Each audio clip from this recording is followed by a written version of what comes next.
So it's the last leg of our session, so hang on, guys. And it's worth listening to these two gentlemen because they're really working hard to making a big difference here in the country. So our topic for this afternoon is really on raising funds, no, for CSR and social entrepreneurship. So Justin and Mike, would you mind telling the audience about your projects, your advocacy, and its overall value proposition?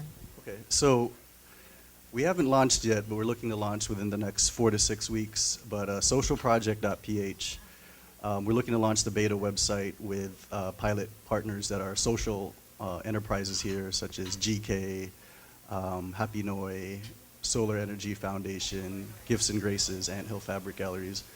But they have exciting projects on solar energy, providing solar energy to off-the-grid rural communities here. There's another one on infant nutrition that they're trying to expand throughout the Philippines that's targeting babies 6 months to a year, which there's not a lot of programs for that currently. Projects on livelihood, and another project on a design lab to sort of like what Rags to Riches has done, is bring in top designers to create amazing products using local materials, trash, etc., and teaching these co-ops, these nanais, how to make these products. So, yep, that's what it's going to be. But with our strategy, we're looking to target overseas Filipinos as micro donors via crowdfunding. So there's hundreds of crowdfunding sites out there. We're one of the few that will be here in the Philippines. And actually, Project.ph, I've established it as a US company to make it easier with PayPal integration. But I guess I created it when I was thinking about how big remittances are, over $20 billion, and I posed the question, can we redirect some of that towards development? I know a lot of people have been trying, and there's different levels of success. I met with a commission on Filipinos overseas yesterday, and they've been trying for 20 years to redirect remittances towards development, and hopefully our platform can be an avenue for people to do that, to give back to credible, engaging projects. So. Okay, so my name is Mike. The project that I'm currently working on is a project called Tripid, or Tripid, otherwise known as Tripid. Okay, so, okay, you guys didn't get that. But, so Tripid is basically a carpooling app. So what it does is it allows you to find other people, or people who are going in the same direction as you are at the time that you're leaving. So for example, if you're going to work early in the morning and you're coming from, let's say, Pasig, or maybe, okay, majority, I see a lot of people who come in on Tripid are coming from Taytay going to Makati. So if they say they're coming from Taytay and they're going to Makati, they find other people who are going the same direction as they are, and it's pretty straightforward. Like, and what we're trying to become essentially is a route sharing platform. So Tripid is a way for you to tell other people where you're going at the end of the day. And we're enabling, as a result, right now, carpooling. We're currently partnered with Kickstart Ventures. I don't know if you guys have heard of Kickstart. So if this is about raising capital, then Kickstart is a subsidiary of the Ayala Corporation, or otherwise Globe Telecom. Thank you very much. There is an increasing interest in social entrepreneurship locally and globally, with social entrepreneurship defined as like a middle ground between an all-for-profit company and a non-profit organization. So it has its own business model. It's designed, a business model is designed into its program. It generates revenues and is therefore sustainable, which kind of makes sense in this era where a social endeavor has to be self-sustaining. How does one get into social entrepreneurship? How do you get started? Like, I know Project.ph and Tripid has just started. So for individuals or groups who would like to get into this type of program, how do we get started? Sorry. So I guess for me, like, I've always been into the business of, like, the business of trying to help. Well, basically, it's not called helping; it's empowering, right? So what we were doing before was we were developing sari-sari store apps. If well, like also with Happy Noi, for example, like we were working on Symbian-based applications that were basically integrated with the supply chain of, like, let's say a large corporation. Like I heard Nestle there at the back. We were talking to, well, majority or almost all of the big players here. We integrated several solutions for them, and at the end of the day, it's about empowerment. So for us, like, we didn't see it as a social responsibility where we were giving back. What we were doing was actually creating value, right? And monetizing on the values that we create. So that value, as a result, can empower other people. So that's how we defined and set up Tripid. And there are a lot of other values that we want to actually discuss if you'd like to learn more about it. I think if you want to start a social enterprise, just find out what's your burning desire. What's the problem in the world that you want to address? The social problem, if you will. Like for me, I didn't grow up in the Philippines, but I went on exchange at AIM, and poverty was something that was just really stuck with me, and I wanted to create a social enterprise to support the current ecosystem and try to make a positive social impact. So my business partner and I, and she actually is a founder of Cafe Maria Coffee with GK. We came up with different business models. We use like design thinking concepts. We're open to all types of ideas, and eventually narrowed it down to our crowdfunding website. But I'd recommend, if others are interested, I mean, learn from the best practices here. So before I launched, I met with Happy Noi. I went to the Enchanted Farm to get inspired, to see how they're able to make an impact here in the Philippines. There's tons of materials online. Social Stanford Innovation Review has tons of material. Socialtraders.au is a nonprofit consultancy in Australia that I consulted for, that has tons of material as well on social enterprise business models. They actually have an online template that walks you through how to create a social enterprise, so it's pretty exciting. And yeah, just learn from what's currently going on. And the big challenge with the social enterprise is balancing your social mission and your business objectives. So it's a constant tension that every social enterprise deals with, and it's just something that you have to work out because, like you said, it's a third space. So you're making profit, you have revenues, but a lot of it is redirected towards your target beneficiary or cause. And when you have to run an efficient business, obviously that eats into your bottom line. But You mentioned about creating that balance between strong social mission and generating revenue. Which organizations do you consider as role models, having perfected or created an ideal balance? These may be local companies or foreign companies or organizations, which you think are inspirations in terms of overall program management and fundraising, especially for a startup. You really need to raise funds, no, early in the game. So, and what are the best practices that you abide by, looking at these foreign or local companies? I guess Tripid. I mean, you're able to get funding, so we had an angel investor, but No, it's not. It's different. For me, I think like. Hello. So for me, I think one of the biggest companies that you want to emulate would be really like a Facebook, right? And when I say that, I mean, if you really listen deep into what Mark Zuckerberg says, he's really talking about the social mission, which is bringing people together. And that's a value that I think like not a lot of people realize. And if you look at Facebook and what they're trying to do, they've created so many, they've disrupted so many industries all over the world. Like it's definitely made your text messaging cheaper, if in case you guys didn't notice. Facebook is going to be on your mobile phone, right? And it's going to change the way you communicate with other people as it moves forward. And if you continue thinking about it in that direction, then for me, I would say that that's a very big company that I idolize. That really has an ideal social mission and at the same time a good balance of revenues to match that mission that it wants to promote.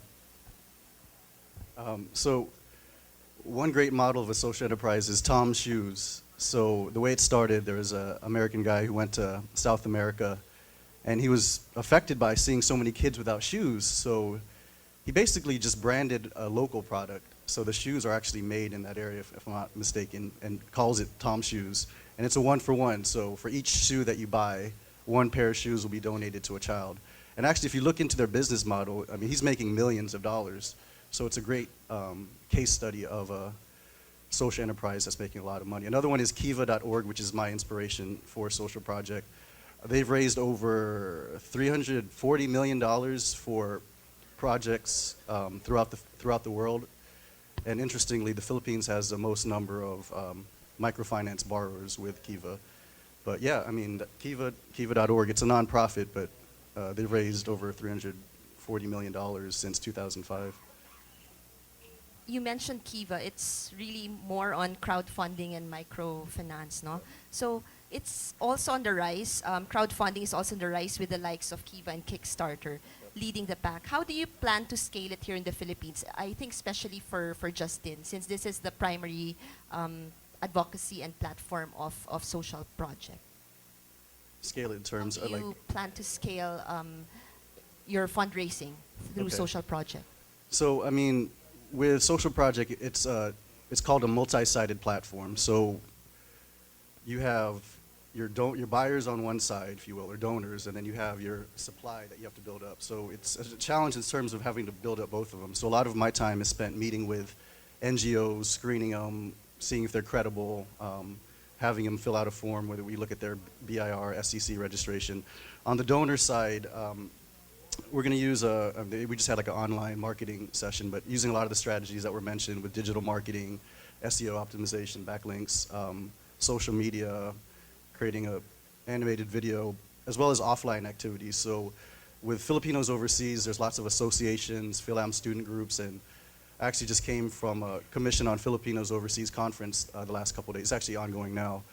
And there's a tremendous demand for Filipinos overseas. There's a whole panel on diaspora philanthropy, but what's lacking is, in my opinion, is a credible, transparent, and engaging channel in which to do so. And so within our marketing, I'm flying back to the States, meeting with different groups so I have several in the US as well as in Australia that I've been in touch with, and just having them get the word out. Like one of our partners in San Francisco has done events for Philams, for over 100,000 Philams, and we're just trying to get the word out both online and offline. So we just have to launch first. I signed up, and it's still on beta, right? Okay. For Tripid, my question is, how do you plan to scale in terms of usage? Okay. So Tripid works in the space of what we call collaborative consumption. I think like if you look at e-commerce, and I mean if I compare it to e-commerce, there's a lot of talk before when e-commerce came in here that it wasn't going to work. People are going to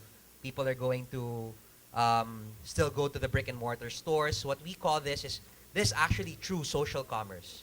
And when we say collaborative consumption, we're trying to, just like what RJ is doing, get people to talk and say, hey, you know what, I have something that you might want, and provide that service to another person. Instead of providing products, we're actually providing services.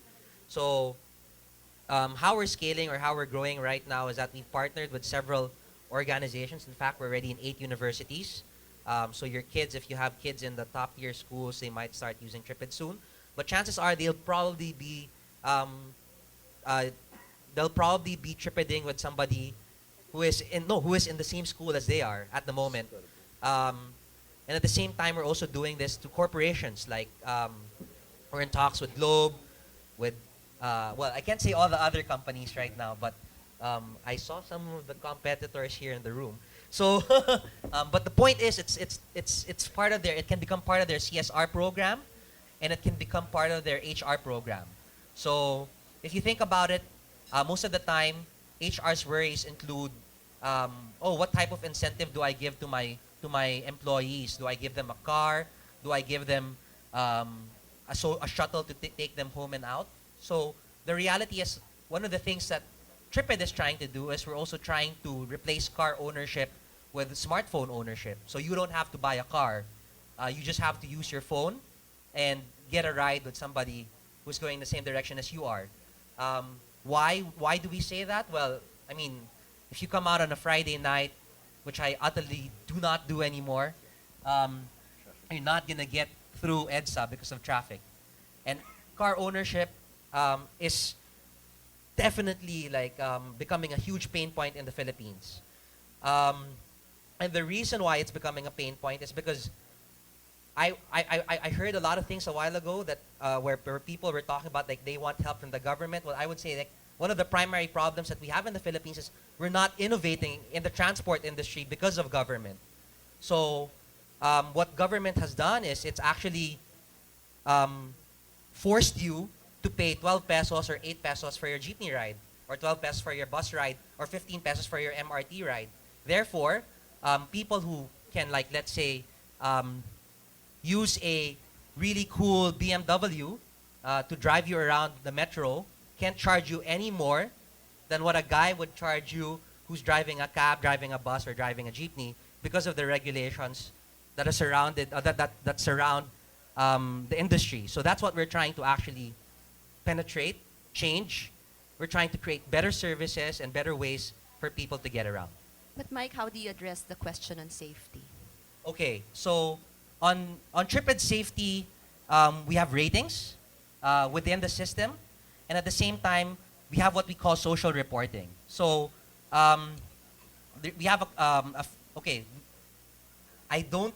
So initially, we called it a panic button, but it's not a panic button. It's a community call button. So what it basically does is if you're going through challenges in your trip, like let's say you have a flat tire or any other type of concern that you might think of, you can just press that button, and at the moment, what it does is it sends your route or your trip. Okay, so your trip information to your community contact. So if that's your mom, your dad, your husband, your wife, whoever is important to you, that information is provided to your community contact.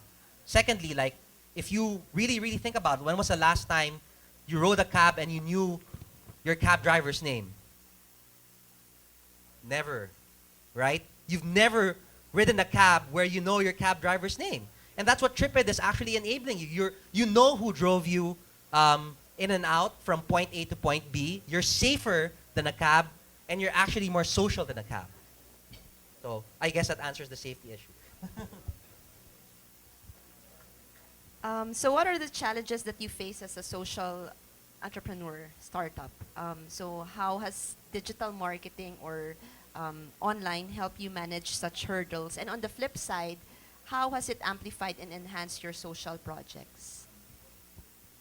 Sorry. Go. Yeah, so we actually haven't launched yet, so I guess there's more challenges to come. But initially, just going through the PayPal application process, that's why I decided to set it up as a US-based company, because they consider crowdfunding a complex business model. So it's a two-stage approval process. And for our partners, our NGOs need to have a PayPal account.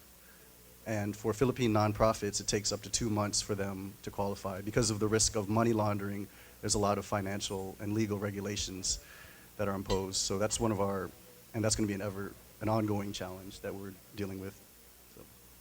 Yeah, I guess it's the same for us. Like, I definitely agree. PayPal is a pain that we have to go through and hurdle, especially because we're a Filipino company.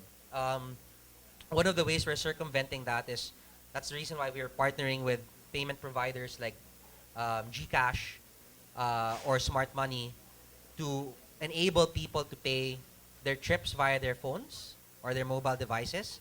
And secondly, I guess some of the other challenges would be these questions that you ask actually about safety, for example, is often asked to us. And it's funny when you think about it later on, then you realize that, yeah, Tripid is actually safer than a cab. But I have to explain it. Okay. We have a lot of brands here, advertisers, and I think this is a perfect opportunity for us to talk about what the role is of every single Filipino, both from the public and private sector, in terms of pushing and increasing participation for such projects, especially I think for social projects. So we do have individuals, organizations, and brands in as participants in this workshop. So how can we help? How can we participate in this program?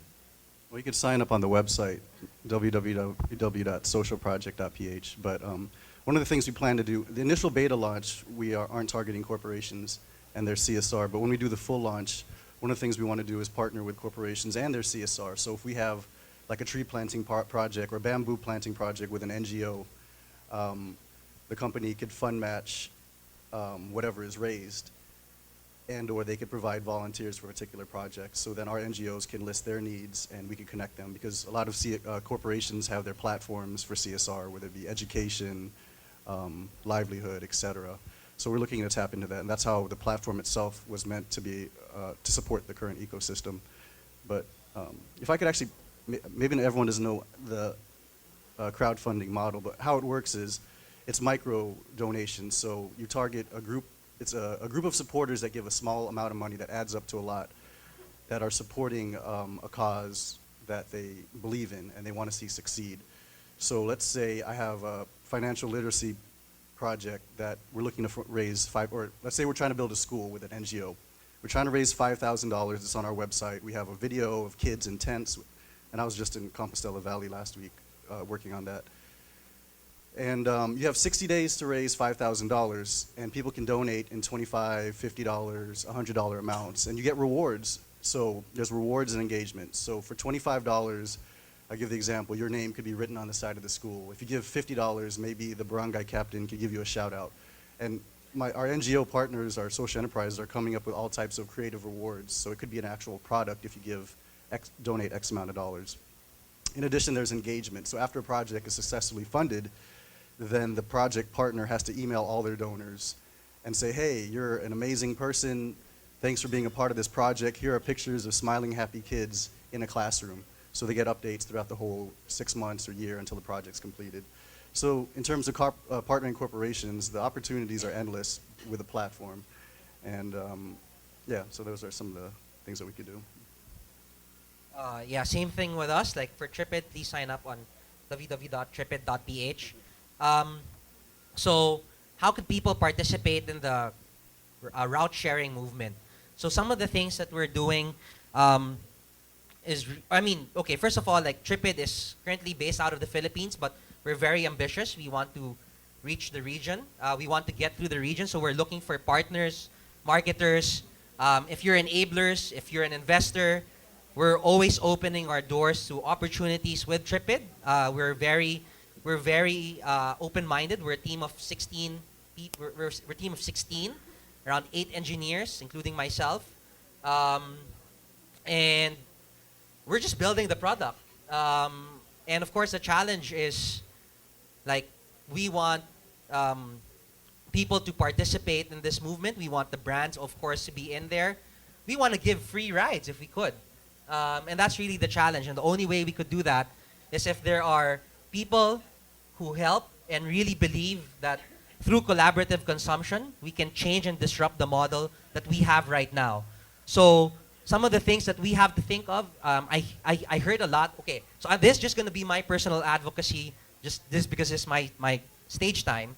So people said a lot. People have talked a lot about, like, oh, we want help from the government and all of that stuff, and that's all I heard for like every stage from. Okay, I'm sorry, I didn't mean. I'm not here to bash anybody, but what I'm saying is that we as individuals have the ability to change and make things happen, and definitely the internet is one way of disrupting that model. There's so many platforms available for you to use that also allow you to do collaborative consumption, like collaborative investments is actually what Social Project.ph is doing. You can do collaborative house renting through Airbnb, or you could do collaborative medication sampling through patientslikeme.com. Seriously, there are a lot of things that you can look out on the internet that allow you to do things that empower you and not just rely on central authority to distribute, dole out, and handouts. So that's what we want to do. We want to teach people personal responsibility, and we want to help people empower themselves by helping other people. So that's what Tripid can do for your brand. Yeah, and I think digital really changes the game for social entrepreneurship by amplifying and enhancing the way we send across the brand message, the social entrepreneurship message. So I know Justin is just about to launch and Tripid just started. So what can we expect in the next months or towards the end of the year? Yeah, so I guess I talked about it earlier with our pilot projects that we have, and we're looking to building more projects. And the great thing is our projects are throughout the Philippines. And when we launch the full site, we will have a map of the Philippines. So as we're targeting Filipinos overseas, as well as local Filipinos, maybe you want to support a project in your province where your family's from. So that's how it's engaging to them. And you could search it by category, whether it be education, health, livelihood.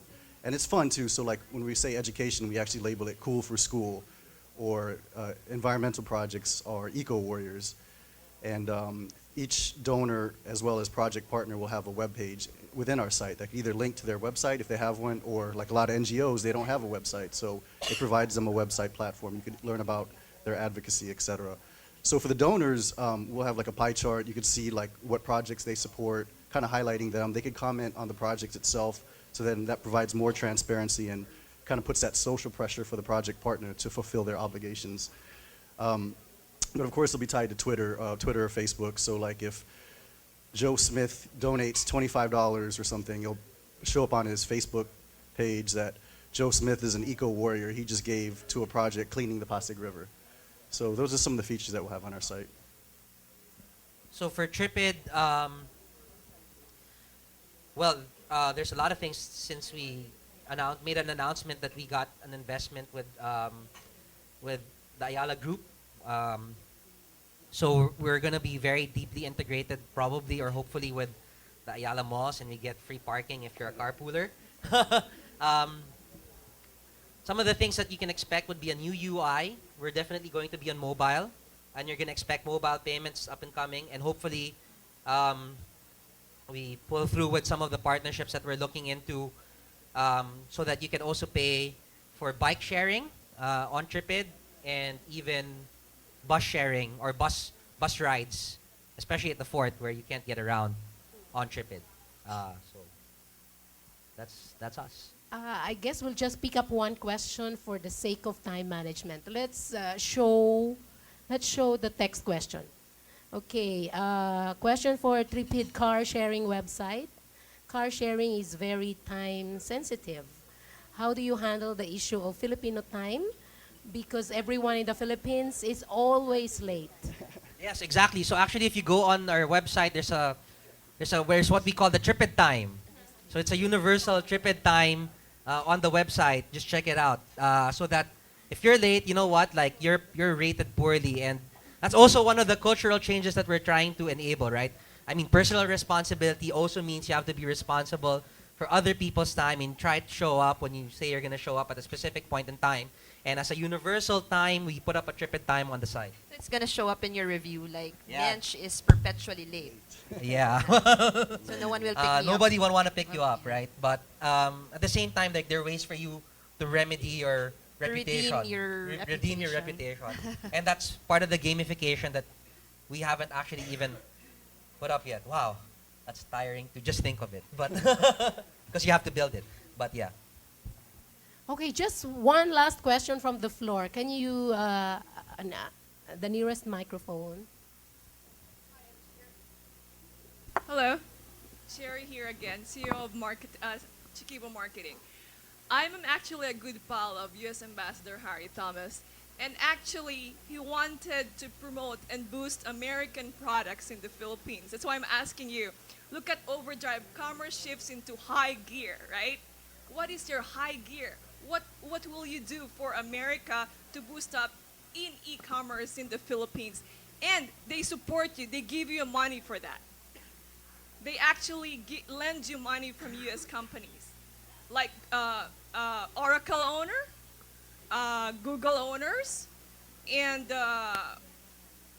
who's this one? Bill Gates. Bill Gates need a tax break back home. As a Filipino American, Bill Gates gives a lot of money to people. Now I'm actually interested to your project, social. Is it Social.ph? Social project. Oh, social projects. .ph, yes. Yeah. So I'm more interested to actually boost the America here in the Philippines, and we give actually financing to those people who actually boost from e-commerce. That's why a while ago I'm asking people, how much is your revenue? They cannot answer the question, right? So that's all I want a while ago. So for the U.S. So we are initially targeting the U.S. market as I'm an American citizen going back and forth and actually advertising in, I guess, media over there as well. So that's one thing we're going to do. Okay. What about the Tripid car? You know, back in the States, we have this called Zip car. Okay, so yeah, so Zipcar, Go ahead, I mean, yeah. social entrepreneurship or what this entrepreneurship, right? So at the end of the day, we're not just being social. We are really trying to be I mean, not trying, but we are entrepreneurs.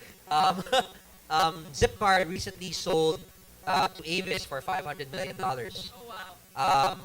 And if you really think about the transport industry, there's a lot of room for it's wide open. There's a lot of room for collaboration. And in the U.S., I mean, I would say that we have competitors in the U.S. who are building almost a similar product as we are. So, I don't know, like, can I say like we're disrupting them because the model here is, I mean, our operating costs are lower in comparison to the U.S. But then our path to market to the U.S. is a lot higher in comparison because we would have to go there, fly there, pay for our trips, actually make partners in the U.S. And I mean, right now at this point, what we want to do is we want to focus on Southeast Asia. So we're not a U.S. type of product right now, I guess. Oh, okay. Yeah, actually, with our model as well, we're featuring social enterprises as well as NGOs in the Philippines. Some of them have products. So like one of our partners, Ant Hill Fabric Gallery, they make amazing products. Their mission is to support the indigenous weaving community here in the Philippines. So they work with different IP communities, make great products, women's products, jewelry, sort of like rags to riches, purses, etc. And the donors that we're targeting could be potential customers as well. They could order the products. They could see the beauty of a lot of the social enterprises here and what they offer. So, I mean, that would be one thing that we could do to target the U.S. market. Okay. Thank you very much. Okay. I think with that, we're going to wrap up this panel discussion. Thank you very much, Thank you. Mench. Thank you very much.